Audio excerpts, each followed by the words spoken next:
film Psikopat Asia yang berjudul Revenge: A Love Story yang dirilis pada tahun 2010. Film ini akan menceritakan tentang seorang pria yang berubah menjadi psikopat demi membalas dendam ke beberapa oknum polisi karena telah menodai kekasihnya. Biar tidak banyak cincong di awal video, langsung saja ke alur ceritanya.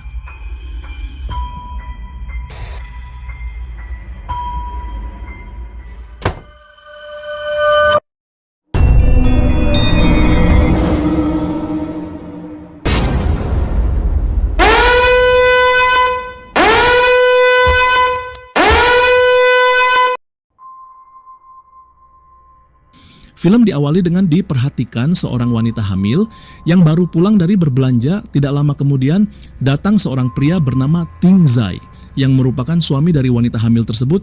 Saat dia memasuki rumah, Ting Zai memanggil istrinya, namun tiba-tiba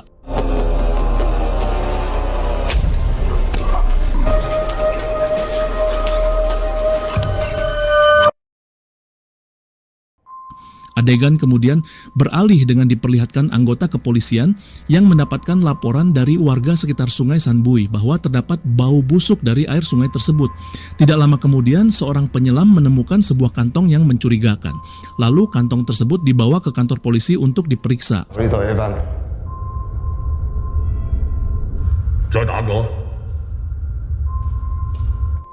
Kemudian seorang polisi bernama Jeff dan 3 rekannya hendak memeriksa kantong tersebut. Jeff kemudian memerintahkan rekannya yang bernama Kwok Wah untuk menghubungi rekannya yang lain bernama Ting Zai. Sembari Kwok menghubungi Ting Zai, Jeff dibantu 2 rekannya membuka kantong yang diduga penyebab dari Sungai Sanbui menjadi bau.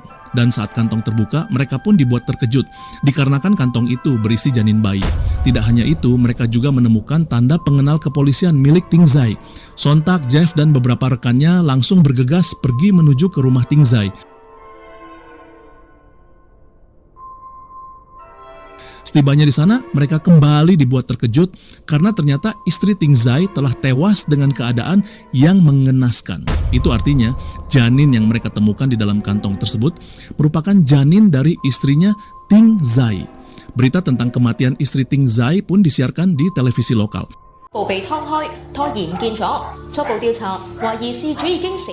Lalu setelah itu kita diperlihatkan dengan seorang pria parubaya yang juga seorang anggota kepolisian bernama Lau Guai dan istrinya yang sedang hamil. Baru saja tiba di rumah, Lau Guai menyuruh istrinya itu untuk duduk sembari menunggu dia membuatkan minuman untuknya.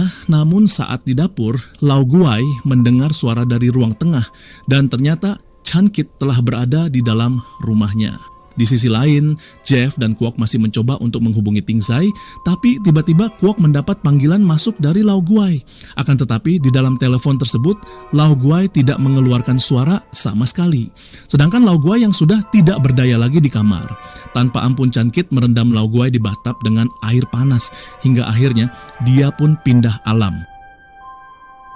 Di saat Jeff dan tim polisinya sampai di rumah Lau Guai, mereka sudah terlambat. Di sini kita masih belum mengetahui apa motif dari perbuatan si Chan Kit. Melihat kejadian yang sama terjadi pada kedua rekan polisinya, Jeff pun kemudian mengambil tindakan dengan menghubungi Polantas untuk menutup semua akses jalan keluar masuk di desa. Dengan kebetulan, mobil bus yang ditumpangi oleh Chan Kit diberhentikan Polantas untuk diperiksa.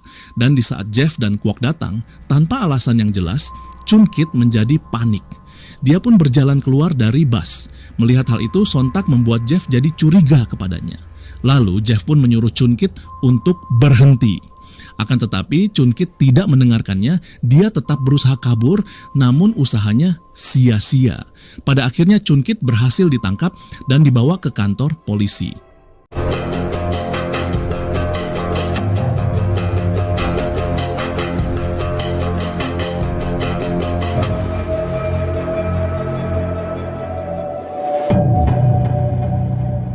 Ketika di kantor polisi, Chun Kit diinterogasi oleh Jeff.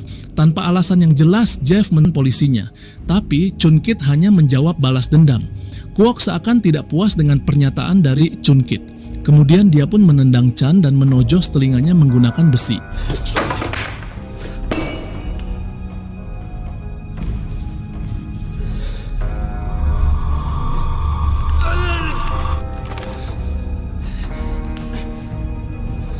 Setelah itu Jeff kembali bertanya kepada Chan mengapa dia membunuh Lau Kuai dan di mana dia menyembunyikan Ting Zai. Namun tanpa diduga, Chan berkata kepada Jeff bahwa ini bukan pertama kalinya Jeff menyiksa dirinya. Mendengar pernyataan tersebut seketika Jeff pun menyadari bahwa dia adalah Chan.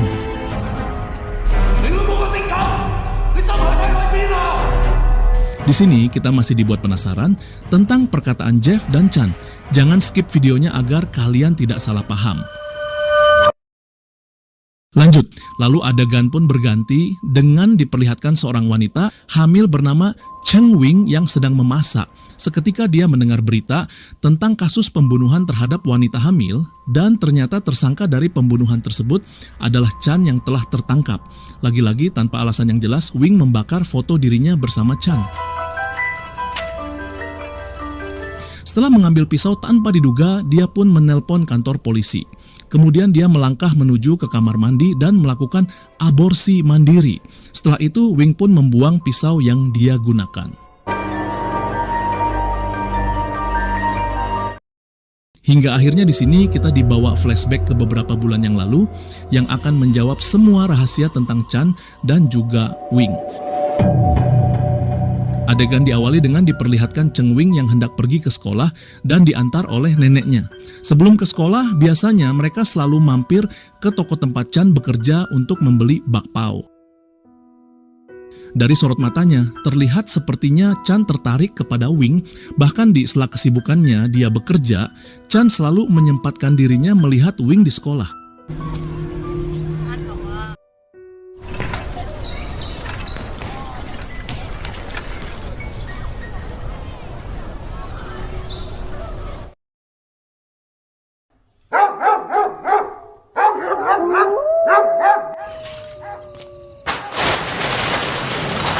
Namun malam harinya nenek Wing mencarinya, Chan mengetahui bahwa Wing belum pulang dari sekolah. Tanpa pikir panjang, dia pun ikut mencari keberadaan Wing. Ternyata Wing ada di bukit belakang sekolah sambil bermain bola salju miliknya. Kemudian Chan Lun mengantarkan Wing kepada neneknya.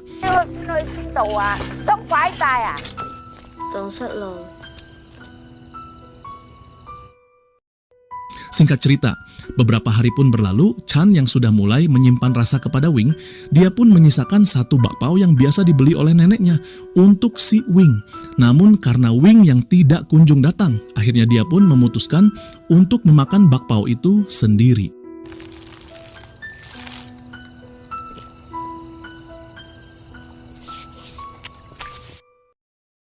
Setelah beberapa hari berlalu, Chan mulai penasaran terhadap Wing, kenapa belakangan ini Wing tidak pernah membeli bakpao di tokonya lagi. Lalu Chan pun inisiatif pergi ke sekolahnya Wing, tapi Wing juga tidak ada di sekolahnya. Tidak lama kemudian, mobil ambulans dan polisi melintas di depan tokonya. Karena penasaran, Chan pun mengikuti kemana ambulans dan mobil polisi itu berhenti, dan ternyata kendaraan tersebut berhenti di depan rumahnya Wing. Kemudian petugas medis pun membawa peti jenazah, sedangkan Wing dipaksa untuk masuk ke dalam mobil polisi.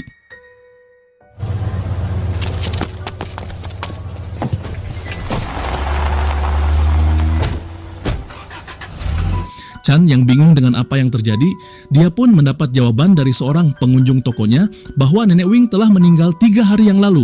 Dan Wing yang memiliki keterbelakangan mental, dia pun dibawa ke dinas kesejahteraan untuk dirawat.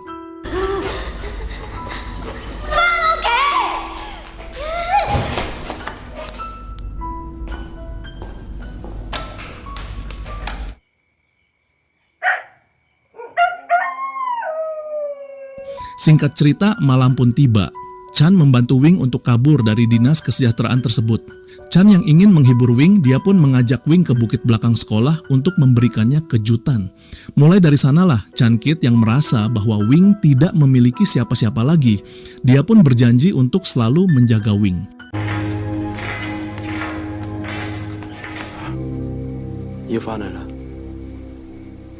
Setelah itu, Chan pun mengantar Wing pulang ke rumah.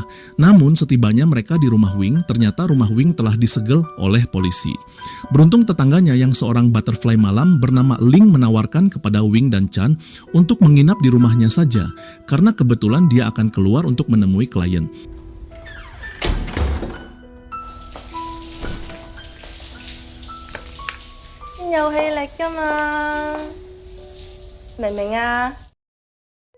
Dan saat mereka hanya berdua di rumah Ling, Chan sempat melihat Wing yang sedang mandi, tapi di sini bisa kita lihat bahwa rasa cinta yang dimiliki oleh Chan sangatlah besar dan dia bisa menahan gejolak hasratnya. Tidak ingin tergoda dengan keadaan, Chan pun bergegas pergi ke toko tempat dia bekerja untuk membawakan bakpao favoritnya Wing. Sembari menunggu bakpaonya matang, datanglah seorang pria yang bernama Do Guai untuk membeli minuman. Di sisi lain, Wing yang selesai mandi mendengar suara ketukan pintu. Dia menduga bahwa yang datang itu adalah Chan, namun saat dia membukakan pintu ternyata itu bukanlah Chan, melainkan Do Guai pria yang membeli minuman. Sebelumnya, Do Guai di sini mengira bahwa Wing adalah anak buahnya Ling yang bisa diartikan dia mengira Wing ini juga merupakan seorang butterfly malam. Dia pun tanpa segan menaruh sejumlah uang di atas meja untuk membayarnya karena telah menggantikan Ling. Di sisi lain, Chan yang masih menunggu bakpaonya matang tanpa sengaja melihat bayangan orang lain dari jendela kamarnya Ling. Karena curiga, dia pun bergegas kembali ke rumah Ling. Dan ternyata saat Chan masuk ke dalam rumah itu, dia melihat Wing yang sedang ingin digadabah oleh si Do Guai. Tanpa pikir panjang, Chan pun langsung menghajar Do Guai sembari menyuruh Wing pergi dari rumahnya Ling. Kemudian setelah itu, Chan menyusul Wing.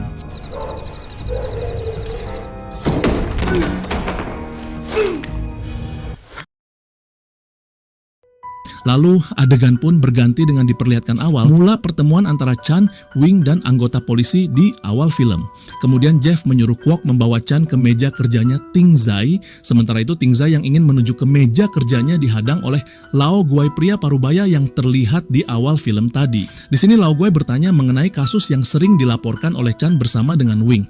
Kemudian Ting Zai menjelaskan bahwa yang mereka tangani sekarang adalah perkara yang rumit dikarenakan si wanita memiliki keterbelakangan mental.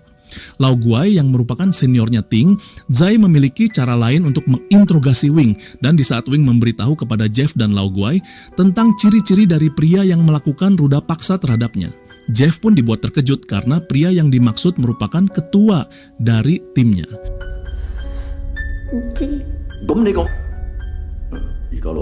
Namun tanpa mereka sadari, Do Guai telah tiba di kantor dan melihat Wing melaporkan kejadian tersebut. Kemudian Do Guai masih mengira bahwa Wing seorang butterfly malam. Dia pun menjelaskan kepada rekan-rekannya bahwa Do Guai telah membayar Wing untuk melakukan adu mekanik tersebut. Karena ketidaktahuan mereka tentang Wing, Do Guai pun di sini merasa dijebak oleh Wing dan juga Chan. Hal itu membuat dia berniat untuk membalas dengan cara mulai melakukan perbuatan keji terhadap Wing bersama dengan Lao Guai. Di sisi lain, pada saat Chan masih diinterogasi oleh Ting Zai, tanpa sengaja dia memperlihatkan foto dirinya bersama anggota polisi yang lain. Chan yang melihat foto tersebut seketika dibuat terkejut dengan tato di tangan salah satu rekannya Ting Zai, yang dimana tato tersebut sama persis dengan ciri-ciri pria yang melakukan ruda paksa terhadap Wing. Melihat itu Chan pun sadar bahwa pria yang melakukan ruda paksa tersebut adalah rekan dari Ting Zai. Dengan rasa curiga, dia pun bergegas menuju ke ruangan tempat Wing berada. Dan benar saja, kecurigaannya pun terjadi meski Chan berusaha untuk menolong Wing, namun usahanya sia-sia saja dikarenakan dia kalah jumlah.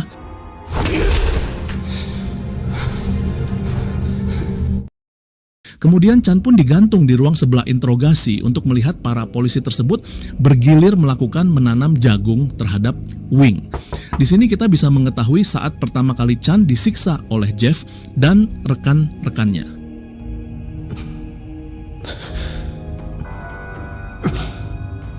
Setelah melakukan perbuatan tersebut, para polisi itu pun ngobrol santuy di ruang depan. Di tengah obrolan seketika, mereka mendapat laporan tentang orang hilang dari Dinas Kesejahteraan.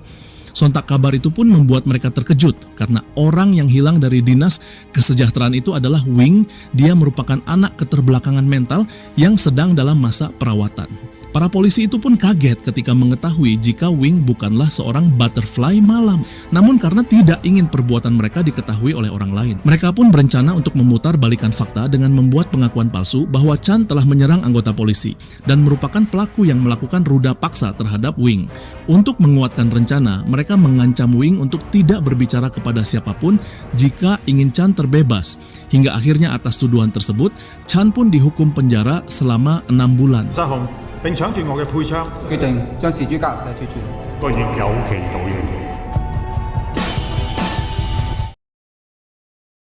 Namun di dalam penjara, Chan tidak tinggal diam saja. Dia pun menghilangkan sidik jarinya dengan cara terus menggesek jarinya untuk melakukan balas dendam. Kemudian setelah 6 bulan berlalu, Chan pun akhirnya terbebas dari penjara.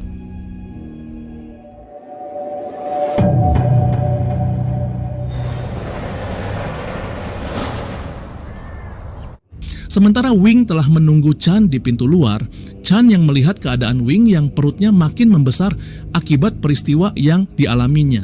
Seperti janjinya, dia pun berniat akan melakukan balas dendam terhadap polisi yang sudah melakukan hal tersebut.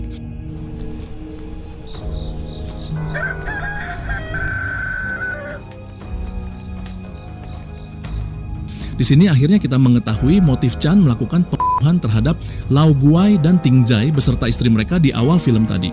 Ternyata hal itu dia lakukan untuk balas dendam kepada para oknum polisi ini yang telah menjebak serta melakukan pelecehan terhadap orang yang dia cintai, yaitu Wing. Lanjut, kemudian kita kembali dibawa ke masa sekarang. Di saat Chan disiksa oleh Jeff dan Kwok.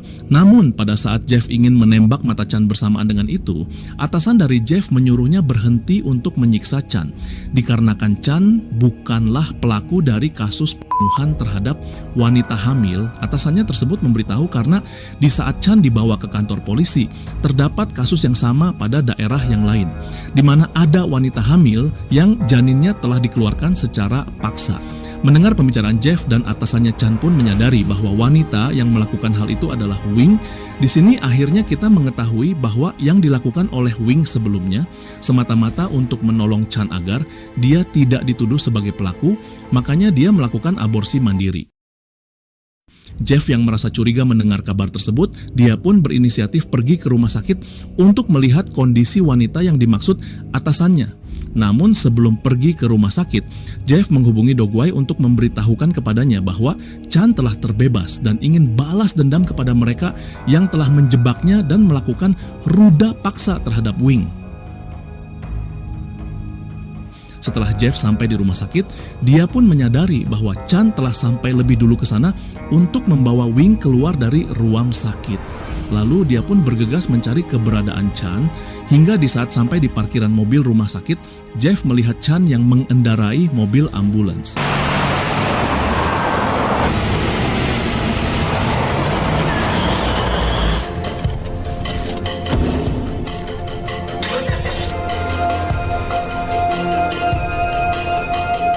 Sembari mengejar ambulans tersebut, Jeff pun menghubungi Kwok untuk mencegah ambulans dikendarai oleh Chan. Saat melintasi pom bensin dan usaha dari Kwok untuk membuat ambulans itu berhenti pun berhasil. Kemudian ketika Kwok ingin memeriksa di kursi pengendara, lalu tiba-tiba karena perbedaan fisik, Chan pun dicekik oleh Kwok menggunakan selang bensin. Namun Chan berusaha melawan dengan menyemprotkan bensin melalui selang yang terlilit di lehernya. Tanpa pikir panjang, setelah terlepas dari selang bensin yang terlilit di lehernya, Chan mengambil pistol milik Kwok, kemudian menembaki Kwok hingga dirinya terbakar.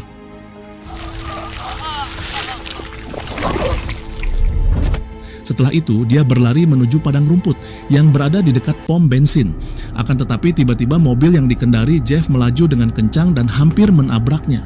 Jeff yang berusaha keluar dari mobil yang terbalik seketika mengejar Chan dengan membawa senjata, hingga akhirnya dia berhasil memukul kepala Chan menggunakan senjata tersebut.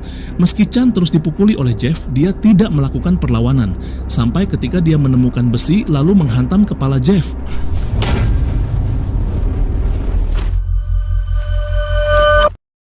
Cangcut. Kemudian scene pun berganti dengan diperlihatkan Do Guai yang telah sampai di pom bensin tersebut dengan mengeluarkan suara tembakan. Dia memancing Chan untuk keluar dari padang rumput. Namun Do Guai yang tidak mengetahui keadaan dari Chan akhirnya menghabisi Wing. Karena mendengar suara tembakan berkali-kali, dengan sisa tenaga yang dia miliki, Chan pun berjalan mendekati Do Guai. Dan seketika Do Guai pun langsung menembaki Chan. Namun ketika Do Guai ingin memastikan Chan tewas, ternyata senjata miliknya telah kehabisan peluru, dan dia pun berkata, jika Chan masih berhasil selamat, maka datang dan temuinlah aku. 如果你唔死嘅，就翻嚟揾我。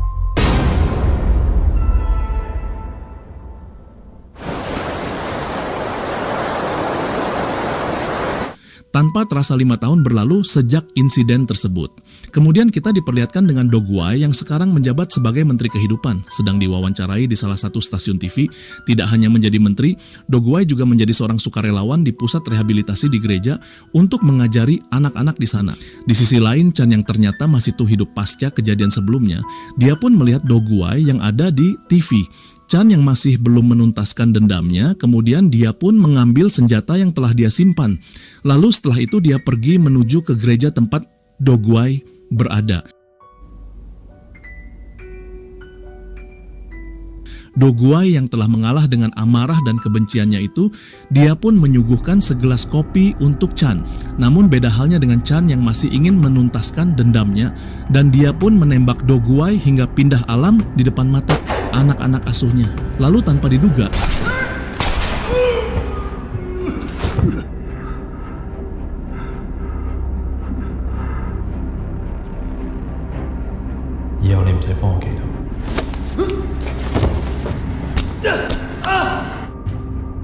para bocil tersebut kemudian mengeroyok Chan, hingga akhirnya salah satu bocil itu menembak Chan yang membuat dirinya langsung pindah alam.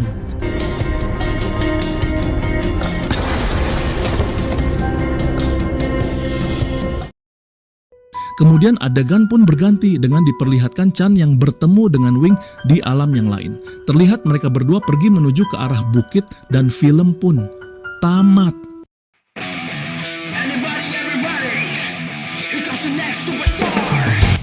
Terima kasih sudah menonton sampai selesai. Yang sudah subscribe dan like, saya doakan semoga kalian sehat selalu, ditambah lagi rezekinya, dan menjadi orang sukses di masa depan. Ku akan tunjukkan pada semua bahwa ku ada bersuara. Ku tak peduli dan tak pernah mau peduli dengan segala opini.